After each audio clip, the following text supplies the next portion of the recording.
So me and my boyfriend are officially broken up, and it's actually for all this time. But it's okay because it's my birthday and we're gonna be outside. Well, not like outside, just outside for this one particular guy. Also, this breakup happened a while ago. Like, I'm making a video late. And like, there was no specific reason. It was just, y'all were right the entire time. I don't want to hear the comments being like, we told you from the beginning, but I have no hate against him. I think he's a good person. I just like needed more and I didn't want to have to ask for it. And it's not his fault. Like, we just love in completely different ways. And I'd heard it from my friends the entire time, but I didn't really listen to them. But then my coach said something to me about it. And like, my coach is the most influential person in my life. Like, I talk to her more than I talk to my parents. And she's the most emotionally intelligent person I've ever met. Like, I was crying to her about how maybe what I was asking for was too big because I was like, am I the problem? Because it's just not changing. And she was like, no, like no matter how you want to be loved, you need to find someone that's going to do that for you. And she was like, you shouldn't ask to be loved how you want to be loved. And I was literally sitting there like, oh my gosh, like what the heck? And she was like, it's not his fault either. He needs to find someone that doesn't care about those things. And I was like, that's so valid. Like, it's not either of us in the wrong. It's just we're completely different people. But yeah, now I am completely done asking for things. Like, I realize my self-worth, and now no matter like what relationship or talking stage I get into, I'm not asking for anything. Like the guy said I was outside for leaves me undelivered. And like, I'm okay if you're not on your phone, but if you're on your phone and active and I'm undelivered, like I don't play about that. And so, I mean, if it continues, I'm just not going to talk to him. Like, I don't know what to say. Like, I'm just going to let whatever happen because I'm done forcing things. Because in the end, if you force something, it's never going to work out. I'm speaking words of wisdom here, but I really need to hear this. But yeah, like me and him are on completely good terms. And some of y'all are stalkers. Some of y'all knew we broke up before I even like posted this because of my repost. So I had to take them down because like I want to break the news. I don't want y'all to already know. But yeah, I was going to do these pictures with him, but I guess they're going to be solo shots now because there is no him. But yeah, either I'm going to be outside all summer or this guy's going to act right and we can lock in. So just don't leave me undelivered and just show me you like me. And also, before y'all say I moved on too fast, the relationship was over far before it was over. And I would never cheat on this guy. Like, actually, I don't cheat in general. Like, I have something against cheating. But like, if you know, the relationship is over. And I didn't cheat either way. Until we actually broke up, I did not even speak to another guy or like start talking to them. But yeah, now it's been a while or like a bit. So I don't know. I just don't want to hear anything. Sometimes cops have a sixth sense too, according to one officer who emailed me. This is not the kind of story that I normally get, but I think it's very interesting. So this guy who emailed me, we're going to call Officer AG. He says he's been on the police force for 18 years. A few years ago, he gets a call for a robbery. It's at a convenience store, and he gets there. He was only a few minutes away when he got the call, but backup was a little bit further out. And he said it was this guy who was on a substance. He had zero impulse control, and he ends up using a weapon twice, and he ends up getting hit the first time in his vest. The second time is his corduroy. He says he was clinically dead for 2 minutes and 43 seconds. They had already called his wife. He wakes up in the ICU. He remembers looking at his wife and thinking that he had crossed some kind of invisible line. He said he had zero recollection of what happened, but he remembers waking up and feeling like he was in a river and he had had a peek at the other side. He said he had to go to the department shrink, SOP, after a near death. I'm not really sure what that means. He said he had weekly trauma counseling and optional EMDR therapy, which he attended. I also don't know what that means. He says he liked his doctor. The doctor was decent. He had done ride-alongs. He wasn't just somebody that sat in an office and looked at a clipboard. He told the doctor he started hearing voices after this incident. The doctor chalked it up to disassociation and audio hallucination linked to PTSD. He wanted this to make sense. He said he believed it. He eventually gets back to work. These voices that he hears are not all the time. They're very far and few between, but eventually he notices a pattern, which is these voices are all connected to someone who had just passed away. He realizes this after responding to a call about someone who had unalived themselves. And you guys know I have to say it that way just because I don't want to get censored. He was sitting in his car. He hears these voices, these whisperings in his head that don't seem to make any sense. He gets the call. He goes to investigate and realizes that the whisperings in his head match the note that was left by the person almost word for word. After that, he said he stopped telling the therapist everything, and when it was no longer required, he stopped going to therapy altogether. He said it's not like he hears these voices all the time. They're always linked to a very traumatic passing. He said it's like the violence tears a hole in something and he's just close enough to hear it. He said he doesn't feel like it's a gift because he always gets the whisperings before he gets the call, but after the incident takes place. For example, he responded to one that was an accident of a car in the river. The guy had whispered, "It's colder than I thought it was going to be." He said there are some absolutely heartbreaking ones. There was a kid who was 8 who said, "I was trying to wake daddy up before passing in a trailer fire." But he said the worst ones by far are the voices who realize what's happening as it's happening. And they say things like, "Tell her I didn't mean it. I didn't think it would work.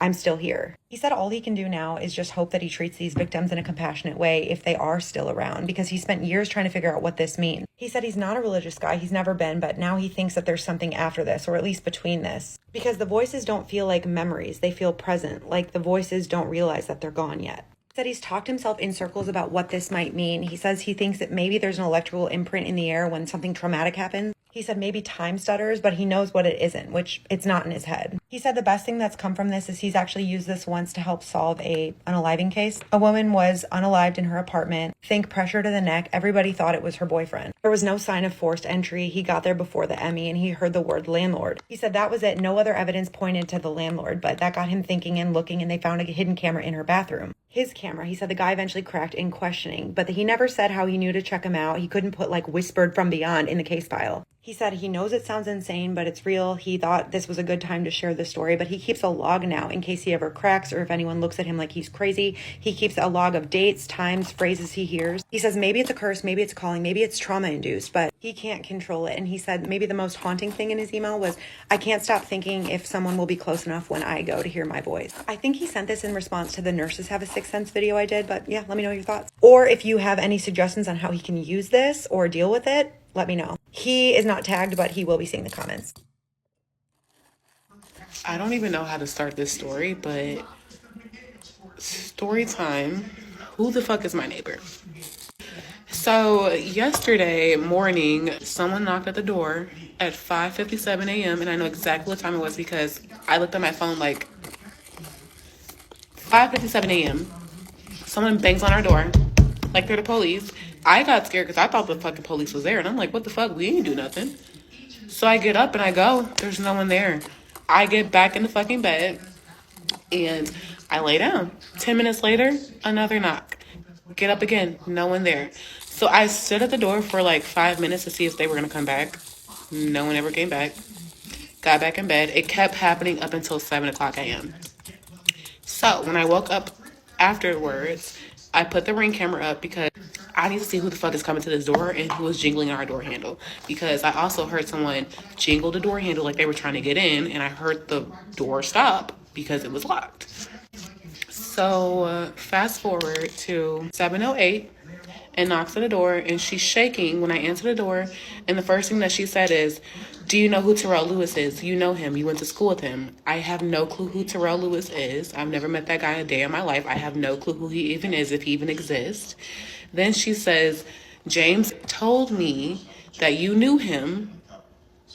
I read as a man that used to work at my high school, and he was like a security guard. I don't even know what the fuck to even call him. He was a security guard that worked at my high school, and when I found out that he was staying in the apartment right next to me, it bothered me because that was fucking creepy. But never mind him. This is about the fucking weird ass girl. So she came at 7:08. And she said she was shaking and everything. And I'm like, do you need to call the police? Do you need any help? Like, are you okay? And she's like, no, I just need to know. Do you know him? And I'm like, no, I don't know who this guy is. So then she comes back to the door and it's like, can you just come and sit with me for a while? And I'm like, huh? But I'm thinking that this girl is really in danger. So like me being a woman, I'm like, okay. And I go stand at her door with her, and she just starts talking, and this is when I knew that she was insane. She was like, yeah, do you know Stranger Things? Have you ever seen Stranger Things? Yeah, well, our building is the upside down world, like Stranger Things. And I'm like, okay.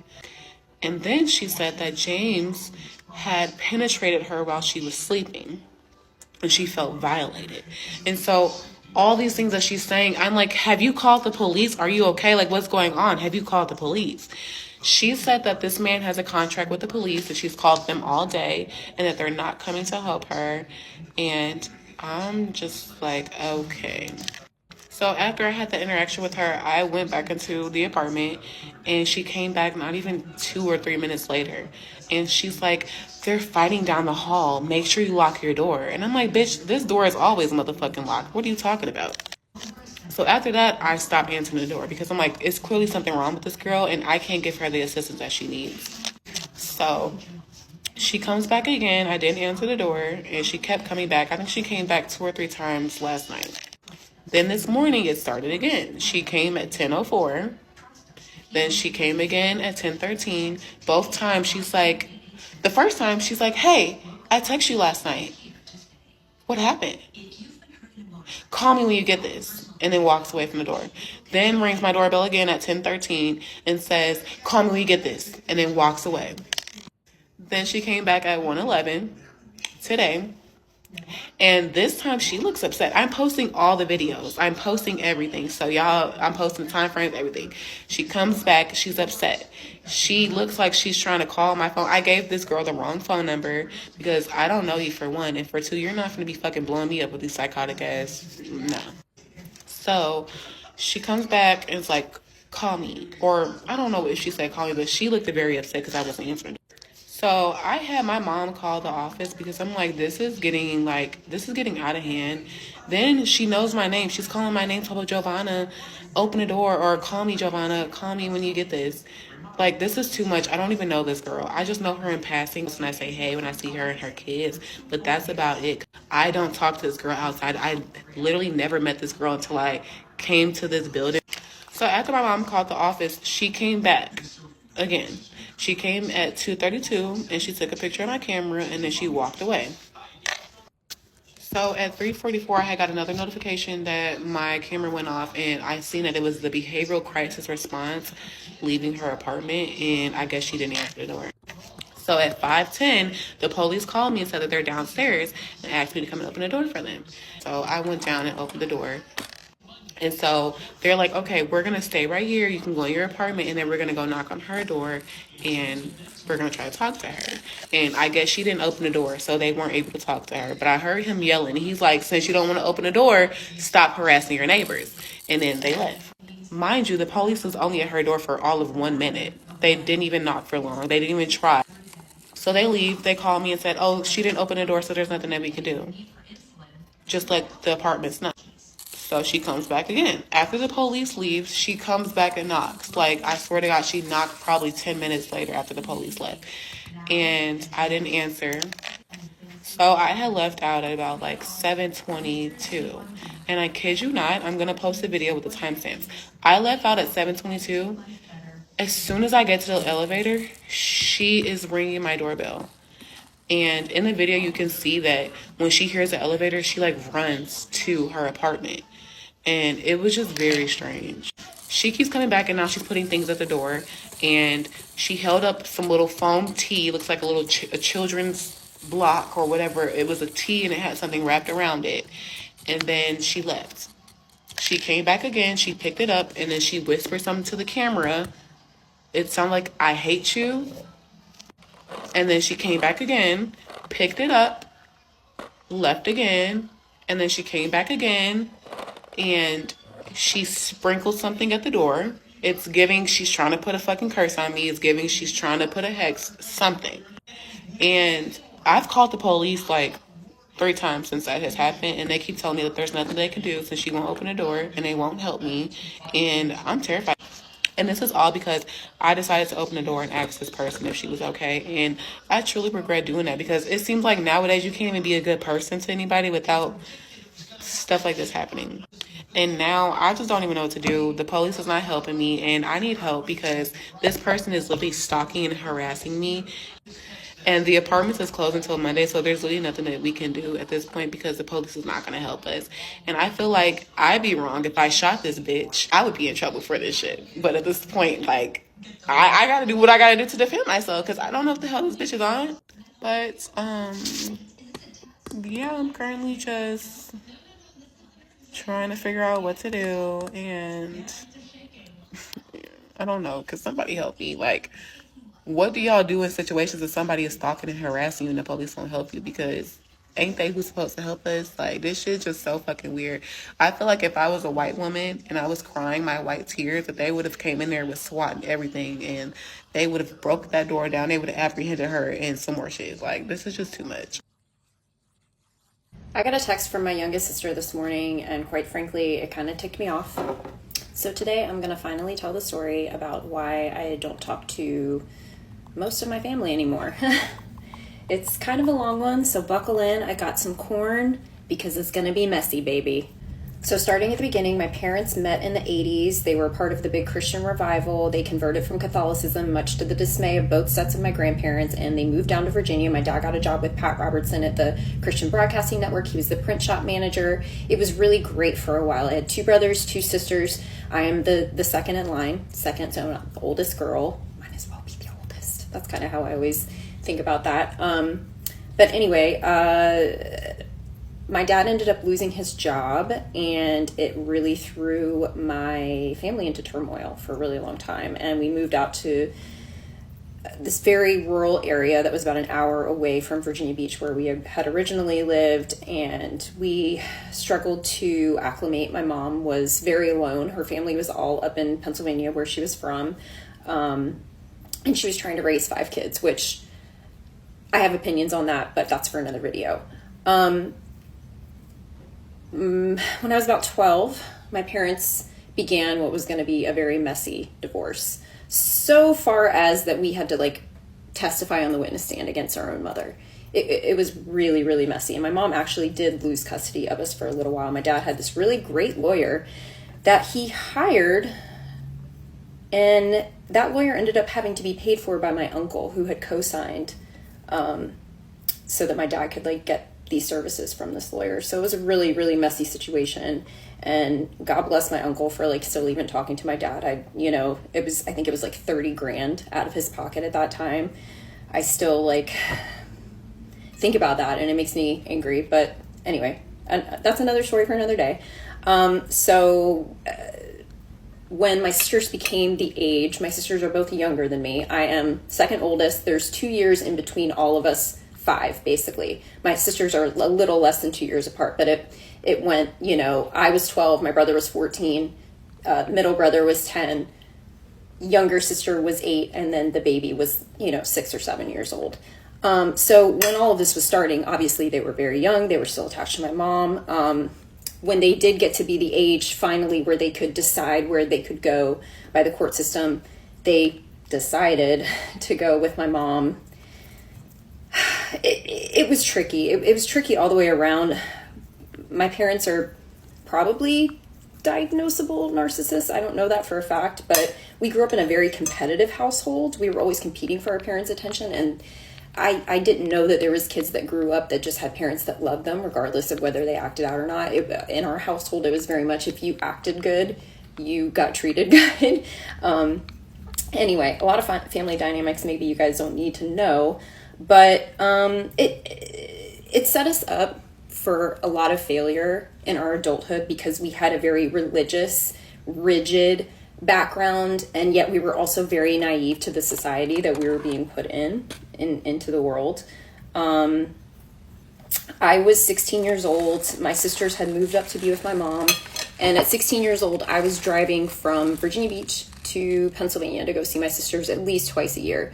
It's about a 400-mile drive, and you go across one of the most dangerous tunnels, the Chesapeake Bay Bridge Tunnel. And here I was 16, I was driving back and forth, really doing the job of my parents to try to keep our family solidified somehow. I was just trying to figure out some semblance of family relations. My dad worked a lot. He, wasn't the type of dad that was like at our sporting events when we were young. I mean, he was just always working. That was his MO, and that was his generation, I think, to be honest. I think that they really thought that was where they contributed the most value, sadly. Anyways. So all through my late teens, early 20s, I'm really, really close with my sisters. When my younger sister graduates, which was 2008, she ends up moving into my apartment with me that I had gotten on my own. It was right outside of my college. I was working at a local bar, so it was a good situation for her to come down and live, and she ended up going to nursing school at the same college that I did. And it was great. Like, we kind of watched on each other. We took care of each other. But I will say this, I was a very charismatic girl in my 20s. I think I was drinking a lot, and I think I just had this bubbly personality. I think I was really living out the childhood that I didn't get when I was younger. And at that time, I didn't really realize that my sister started to harbor some resentment because she thought I was maybe having too much fun, or maybe she was wanting to be a part of it but not knowing how to express that. Maybe she didn't like the type of fun I was having. I was going out and drinking a lot with my friends. It was at that time, millennials, like in our early 20s, it was where are we going that night? That was our lifestyle. So I think she kind of felt a little bit lost in it. So she met a guy at work and they started dating. And they ended up getting married. And my sister had absolutely no experience with men before this. Like, she was very innocent. We were bred to be pure. We were my mom especially really, you know, hounded us about that. And, you know, my sisters were raised by my mom in the latter years of their teenage years. So of course they were going to be, you know, all about that purity culture and all that stuff. So as a result of that, I think when my sister started to get curious with her boyfriend, she started to feel really guilty, and she was really pushing for marriage. And they were together a long time before they got married. I never really was close to the guy. Never was close to him. Never really developed a relationship with him. But they spent a lot of time together. Their family traveled. She traveled a lot with his family. They went to Disney, I want to say, like every year. And she, you know, was very close, ended up marrying him. Well, down the road, my mom ended up, there was certain points throughout all of our adult years where my mom had to live with us. In fact, when me and my sister were living in that apartment that I told you about, my mom ended up coming to live, and then I ended up moving out because me and my mom weren't getting along, and it was like my apartment. It was weird. I was paying like 2 rents at once. And then my mom ended up moving out of that place, but then she was kind of struggling. She's basically always struggled financially since my parents' divorce because she was not set up for success in that route. That's a whole nother conversation again. So my mom for a period lives with my sister and her husband, and he is in medical school, and he ends up leaving his phone in his coat pocket. My mom hangs it up out of the habit of being neat, and then my sister finds his phone later on and realizes he has been stalking me. She opens up the phone and realizes that he's got nude photos of me on his tabs. And she goes to his computer, digs up all of these times that he has been stalking me. I later find out that he had hacked into my phone once when I was at their apartment one time, that he had taken photos of me on a family vacation, had filmed me in and out of the shower. It was... You can imagine. Now, it's important to note that the only reason that I even ever ended up turning him in was because we had gone on vacation with my family from Ireland, and my uncle, who is a now retired guard at the jails, was like, look, I know these types of guys, they never change. You have to turn this guy in, and you have to basically save your sister. It wasn't because I had these big, strong men in my life that were willing to defend me and my sister. It was literally an outsider. That was how ostracized I was from my family after this happened, as if it was somehow my fault. And I'm still, to be honest, treated like that. And I mean, of course I knew that, and that was like a burden on me, but I also have her on the other line saying, hey, don't say anything, don't do anything, he's gonna... And I'm just like, here I'm in this position, you know, and in my mind, I gave all of the evidence that I had. I sat down with a detective for, it was probably at least 3 to 4 hours, told her everything that I knew. They did say that because my sister wouldn't testify against him or wasn't willing to, that it was going to be kind of a problem. And this is really just all back information. Everything has kind of been exacerbated since then. Now, my sister ended up staying with him and working things out, and now they have 2 kids together. So I basically didn't talk to my sister all through either one of her pregnancies, to be honest. After her first pregnancy, I did spend some time with her, in those 6 months, and I got really close with her again. And then something happened to where I'm sure it was something pertaining to that, you know, because I was always on her about wanting better for her. I mean, yeah, she's with a guy that's a doctor, and that's great, but you're with somebody that, in my mind, is a criminal. I don't understand why we just can't hold these people accountable, why there has to be this veil over the truth. And now she's got 2 kids, and these kids are so wonderful. And I am, thick as thieves with these kids, you guys. You don't understand. And here we haven't been talking for the last couple of months, and I'm so over this whole situation because I never asked to be in the midst of it. And here I am. I'm always the elephant in the room. I'm always the problem. My brother's getting married in a couple of weeks, and I know everybody's going to be there. And I want to see my nephews, but I'm afraid for them because I don't know the lengths that a person like him would go. And I just hope that I hope that they would never be hurt. Oh my God, I didn't know I was gonna cry. After all this happened, there was quite frankly, just a rift in the family. It couldn't be helped. Everybody kind of wanted me to forgive and forget, especially now that there was grandkids involved. And I was still struggling, understandably, because I felt like, are we in the same universe? Like, did we not all just, like, that happened, though. Like, we can't just pick up and move on from it. I ended up moving in with my youngest sister into my younger brother's house. He had gotten a job in California. He moved out. He gave me a call, said, hey, I know mom and dad could probably use a place, but I want somebody that's going to pay the bills. So will you move into my place? And here I'm doing the sisterly thing. Sure, I will do it. I will do it. And I moved in with my sister, and we had a great relationship, but she did sort of browbeat me, and she would make me sort of feel like I had maybe done something to incite what happened to me, that I was, she kind of insinuated that I was like this vixen, and I walked into the room and that I made guys act this way because of the energy that I was putting off, which is now in hindsight, I know, like a very patriarchally laced mindset to have, because women can't do that. Men are who men are, and that's just who they are. My opinion about my sisters is, get ready for this. My younger sister, the one that's with the bad guy, is the funniest person that I've ever met. I've always told her that she should be on SNL. We used to make YouTube videos. She is so naturally funny. Like, on this platform, she would wreck things. Like, she's so clever. She's so funny. She's so smart.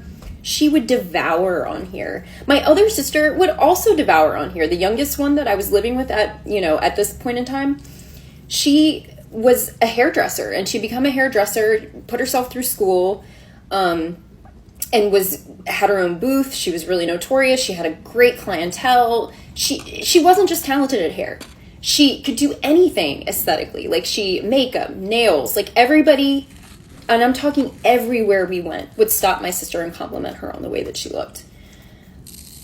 She ended up getting into a relationship and almost immediately quits her job doing hair, which I have my suspicions about that because she had a lot of male clientele. And every time that I would see my sister and she wasn't with her boyfriend, who was now her husband, they were on the phone. And I just kind of saw that as a red flag, especially when you're at work. Like, that person needs to let you do your job. Like, I understand you want to be in contact with somebody, but like, it's a little bit of a red flag when they're wanting to be on the phone with you all the time. So she ends up quitting her job as a hairdresser and decides to become a bus driver. Yeah. So here I am, this woman, nearly 40, and I've got two wonderful sisters, and they're with people that I just feel like bring them down. And then I also feel like not them and my family as an extension support the actions of men and don't ever hold them accountable. Like, it's giving like the whole Trump trial. Like, it's like, we know this person did something wrong, but like, we don't care. And then we're also going to completely dismiss the victim in the situation because that's the easiest thing to do for everybody in the situation. It's just very interesting how stuff works out. Anyways, this is what raising your kids in a rigid religious environment does to them. So I hope if you're a parent and you're watching this, like, take that into consideration, and love your kids and encourage them in the areas that they're talented in. Tell them how great of a job they're doing, and maybe they won't end up making poor decisions. So yeah, any tips for getting through like a family event unscathed? I'll totally take those in the comments below.